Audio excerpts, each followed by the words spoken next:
Hey everybody, I'm Pierre Piscitelli. I hope you're doing great. Today's lesson is going to be short and sweet. My last few uploads have been longer and more intricate songs, to say the least. Today's video is just going to be a couple of minutes long.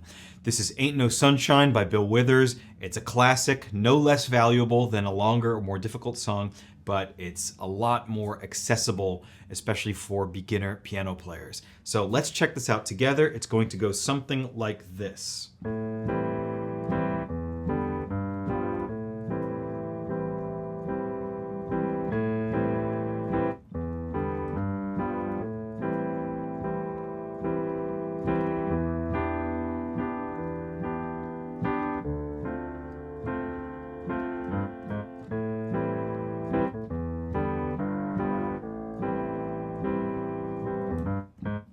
That's the chord progression in its most basic form. So let me show that to you first, and if it's too easy for some of you, I'll show you some other tricks that you could do later on to spice it up. But this is essentially what Bill is playing on the guitar, just translated to the piano, which is pretty cool. So let's start with the left hand, which is the easiest part. We're going to play in octaves. If octaves are too difficult, just play single notes. So A and A with pinky and thumb. That's the first thing we're going to do. Then move it down to E.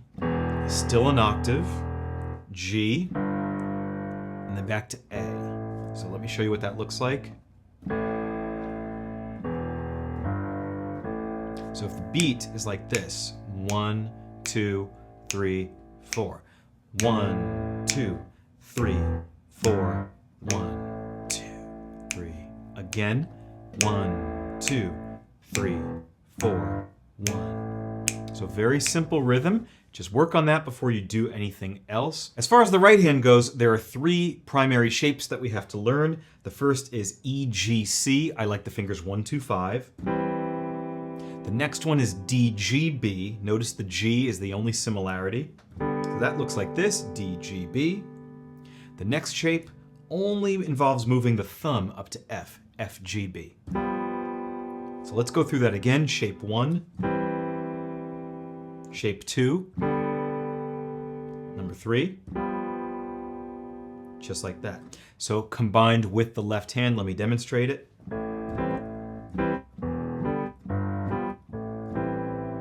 So notice that the first shape, E, G, C, I do twice. The next shape, D, G, B, I do once. And the final shape, F, G, B, also once, and then I bring it back home to E, G, C, just like that. So we bring it back home and do the first shape again. Let me show you again one more time.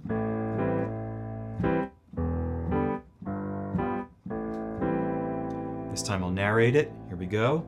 This is shape 1, number 2, number 3, back to number 1. These chords have names. They're called A minor 7, E minor 7, G7, and then it goes back to A minor 7. So that progression happens twice. After you do that twice, there's some new stuff coming up. Let me show you the left hand first. We're going to play E octaves like this, then D octaves, and then we're going to go back to the original motif of A, E, G, A.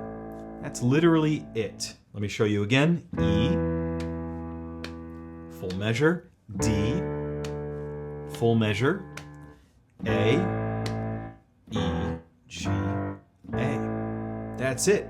Now the right hand does move up a little bit to something new. It's B, D, G now in the right hand with fingers 1, 2, 5. So the shape is familiar, just in a different location. Now let's move it directly down to the next set of white keys. So from B, D, G to A, C, F. See how close those are? In terms of white keys, they are adjacent. And then, as was the case with the left hand, where we went back to the original progression, the right hand will do the same. Just like that. So, as far as the new part goes,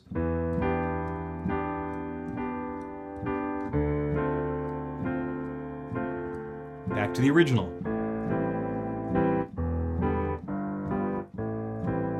And that's essentially all of the chords that you need. Let me put it all together for you now.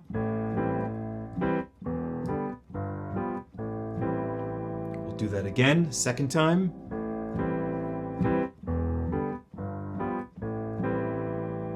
Here's the new stuff I just showed you.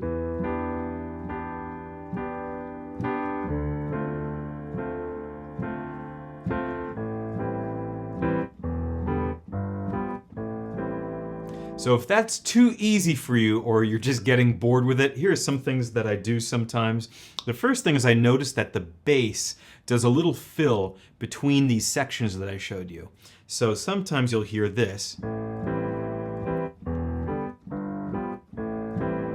Right here.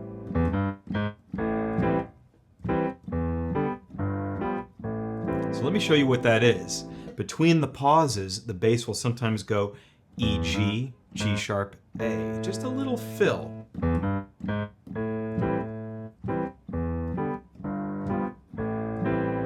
As far as the next section goes, where we are up here on the E minor 7, your left hand can also do a little bass fill leading into that, like this. You can play C, D, E.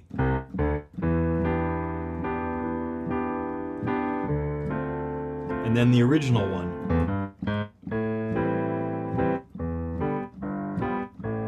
So those two little tricks can add something to it. Let me play through it with those two fills in mind.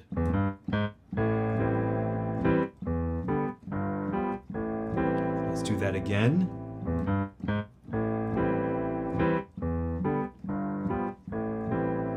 Here's the next one.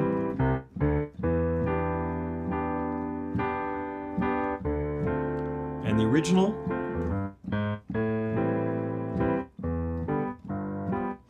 Notice that I played those bass fills with single notes. I didn't want to go with octaves. That's a little clunky. Some people could probably do that very articulately, more than I can, but I like single notes, and then I go to octaves. Another thing you can do is in the second section, right here, we can put a chromatic motion between those two chords. So what I mean is, this chord is E minor 7. This is exactly a whole step lower, D minor 7. We can put a chord in between, which would be E flat minor 7 or D sharp minor 7, because it just adds a little bit of character. So that would sound something like this.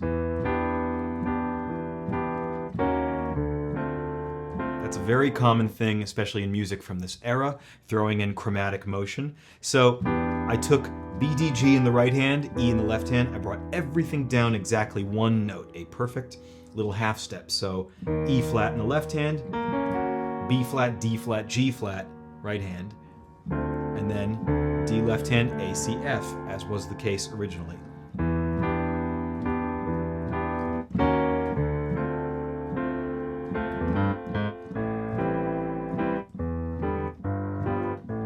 All of these little tricks I showed you at the end are of course optional, but I just wanted to show you what I would do if I were playing this song and getting a little bit bored of the repetitions. Don't forget there is a section where he goes, I know, I know, I know, and there's no music, just drums. So you lay out for that. And if you're playing this with somebody, playing it with a singer, just make sure that you're listening and paying attention. But that's it for this lesson. A nice short one today. I hope you guys enjoyed. Don't forget to like this video and subscribe, and I'll see you all in the next one.